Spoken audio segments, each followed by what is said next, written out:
Thanks for stopping by the Tom Auto channel. Today we're going to make a short video for my neighbor Aaron. He wanted to know what we replaced in his dad's '07 Ram 2500 with a 5.9 Cummins and how does it work. So let's take a look.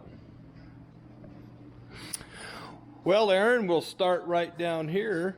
This is our adapter plate that connects to the motor, and from there this is what we call a dual mass flywheel. It's bolted to this plate.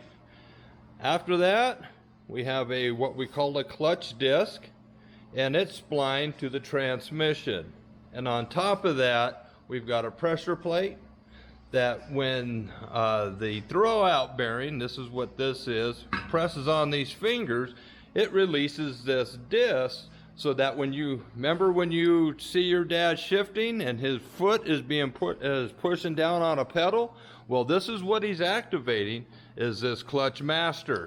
The pedal's connected here, and as he pushes, brake fluid goes down the line and comes and activates this, what we call a slave cylinder. At that point, it is connected to a fork that presses on that bearing.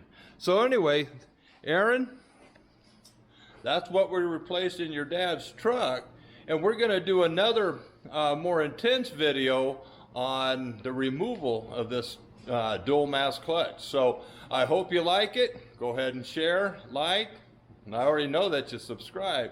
So keep up that good basketball practice. You're getting really good. I'll talk to you later.